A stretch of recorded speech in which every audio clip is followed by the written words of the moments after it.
Mesdames et messieurs, bonjour et bienvenue pour ce nouveau culte de l'Église cathare de France. Je vous propose de partager avec moi ce Père Saint. Père Saint, Dieu légitime des bons esprits, qui n'a jamais trompé, ni menti, ni erré, ni hésité, par peur à venir trouver la mort dans le monde du Dieu étranger, car nous ne sommes pas du monde et le monde n'est pas de nous, donne-nous de connaître ce que tu connais et d'aimer ce que tu aimes. Amen. Le prêche d'aujourd'hui sera une première partie concernant l'ascèse et la simplicité. Parmi les éléments doctrinaux-cathares qui impressionnent le plus les personnes qui découvrent cette religion figure sans nul doute l'ascèse.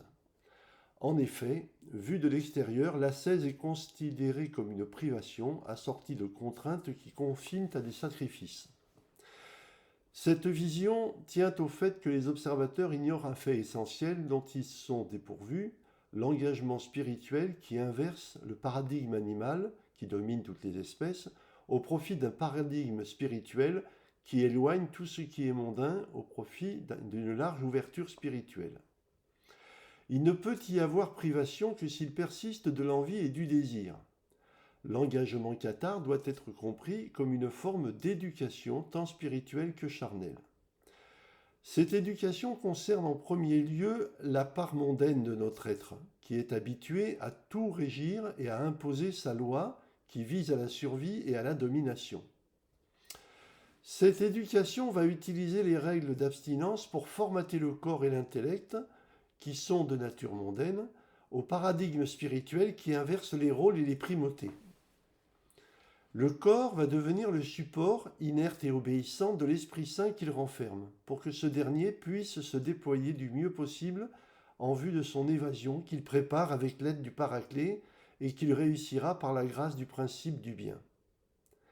Il devient dès lors évident que ce qui apparaît du point de vue du paradigme mondain comme une privation est en fait, du point de vue du paradigme spirituel, une élévation.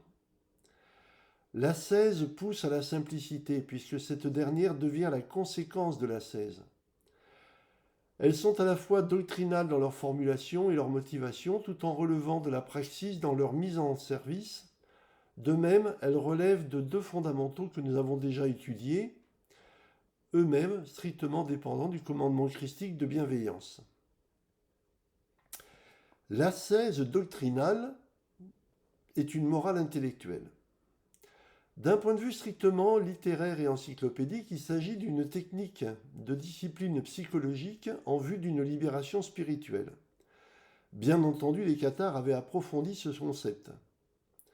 Aucun des auteurs que j'ai consultés n'a, semble-t-il, en avoir saisi toute la dimension.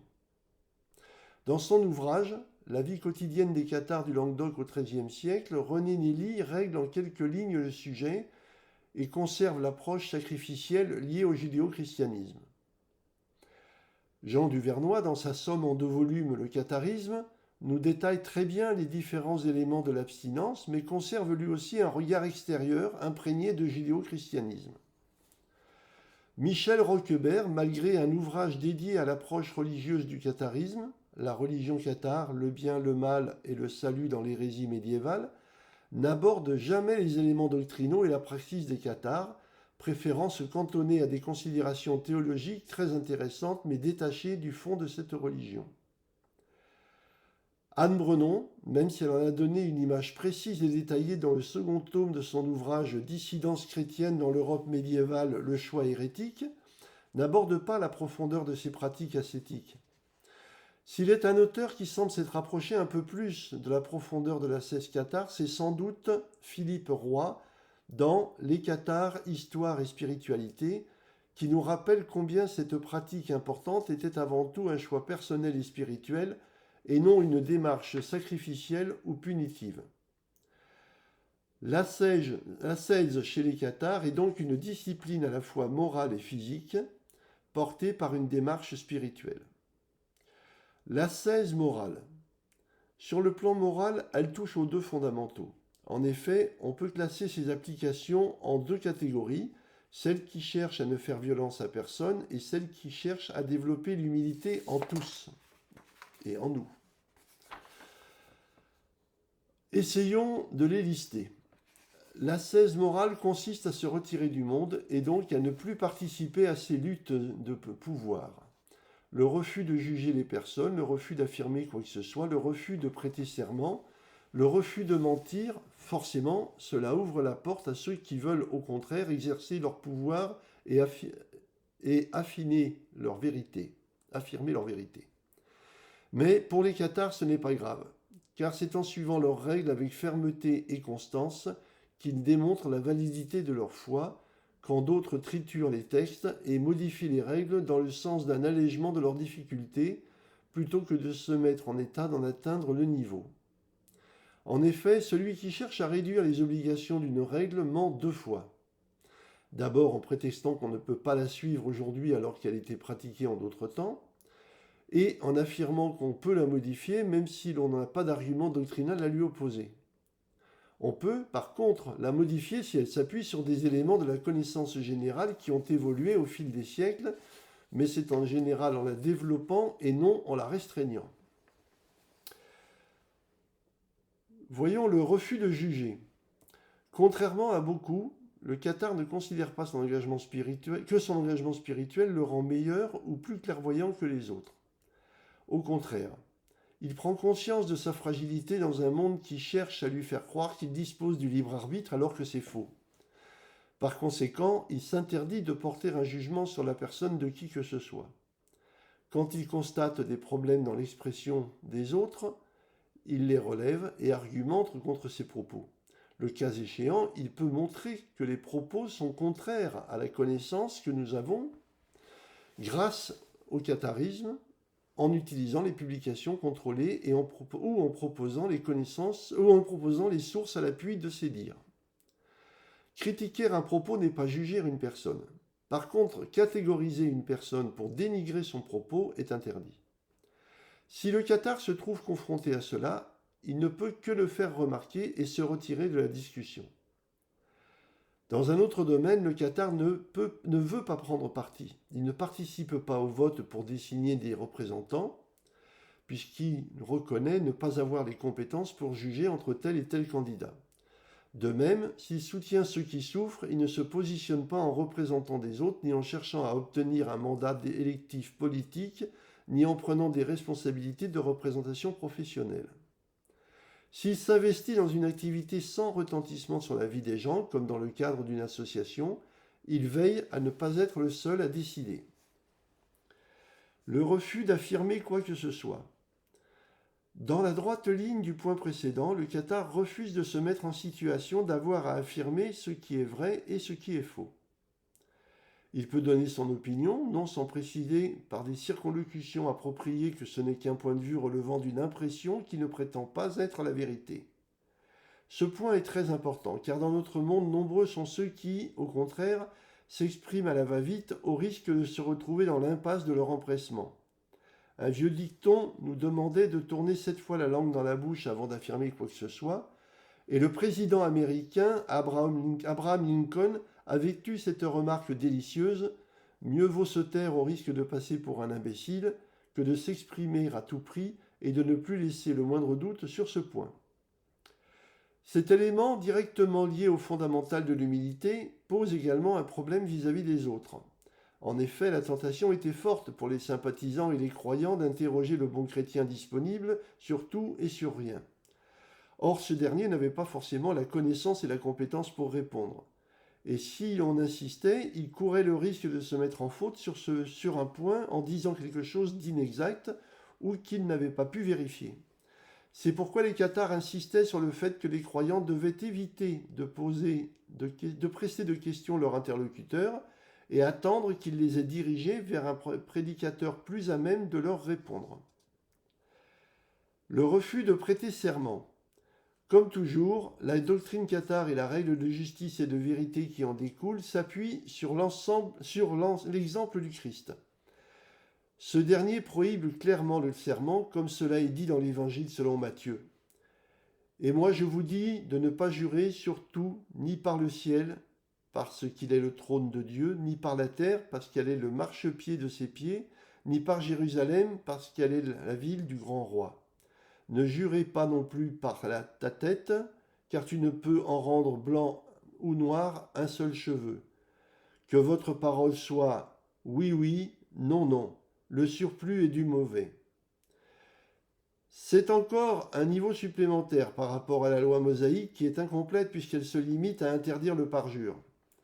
Cependant, nos sociétés ont instauré une justice dite populaire qui fait intervenir des jurés désignés d'office par tirage au sort.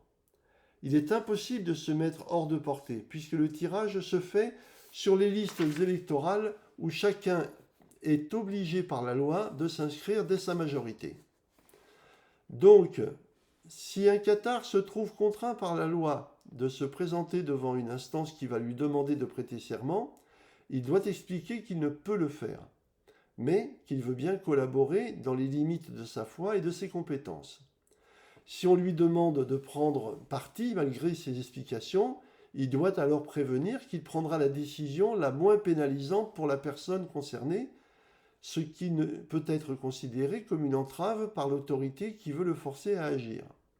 Dans le meilleur des cas, il sera récusé, au pire, il pourra subir une condamnation aussi injuste qu'au contraire à la Constitution, qui reconnaît la liberté de conscience.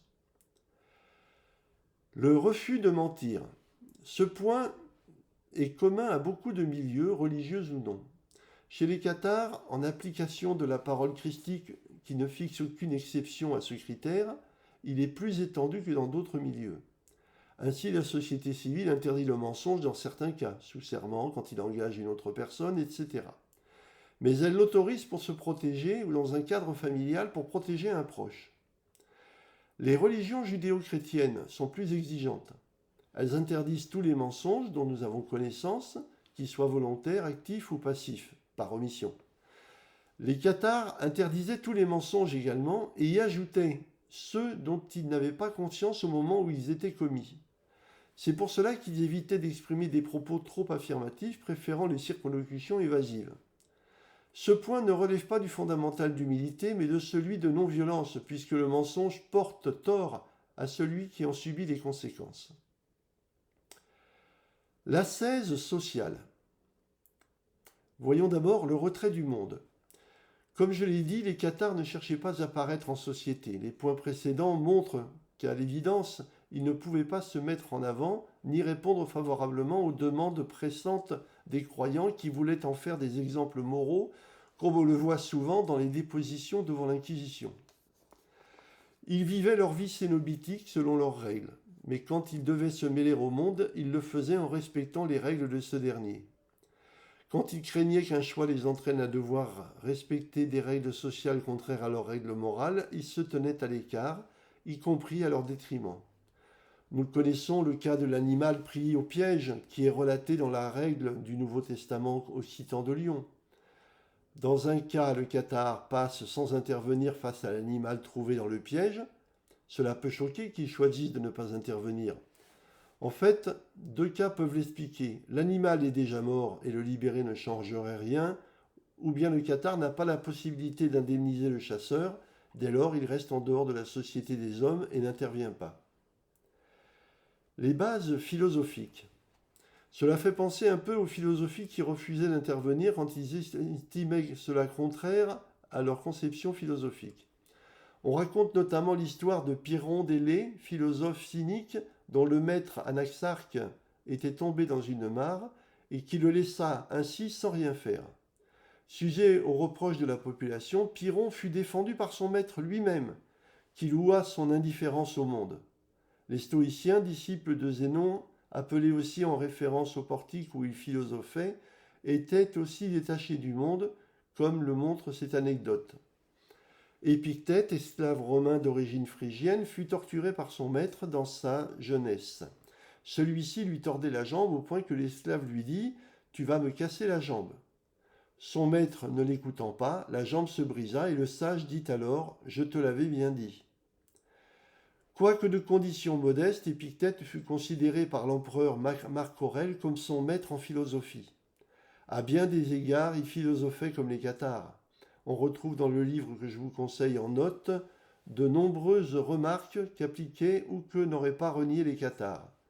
Il n'est pas cité par Diogène Laërce, sans doute mort plusieurs siècles plus tôt.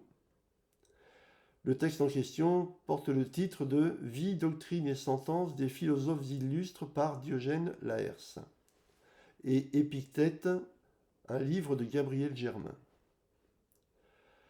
L'ataraxie bienveillante. Le cathare vit dans un espace particulier où le monde interfère peu avec lui en temps normal. Cet état de détachement s'appelle l'ataraxie, la paix des sens. Cependant, quand ils étaient au contact des croyants, et plus encore à celui d'autres personnes, ils ne laissaient pas paraître cet état et le cachaient derrière leur bienveillance. Nous avons l'exemple des cathares se délectant ostensiblement devant les croyants d'un plat que ceux-ci venaient de leur offrir. Bien entendu que leur sens n'était pas totalement aboli et pour autant peu leur importait que la nourriture soit mangeable ou excellente.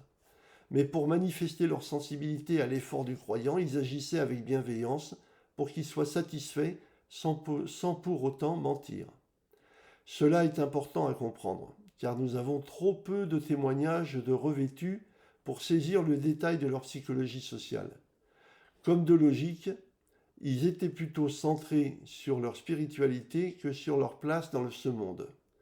Et quand nous lisons les témoignages de croyants, de sympathisants, voire de témoins dépourvus, désireux de se dédommager vis-à-vis de l'Inquisition, notre lecture est viciée par la compréhension forcément réduite qu'en avaient ces personnes. Compréhension également pervertie par notre empreinte mondaine.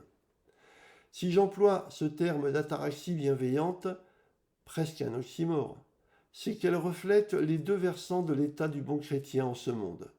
Une part spirituelle détachée de tout et une part mondaine, expression de cet amour auquel nous convie Christ. Cela explique que les relations sociales des cathares étaient parfois incompréhensibles du commun des mortels qui en ont fait un compte-rendu forcément erroné lors de leur interrogatoire.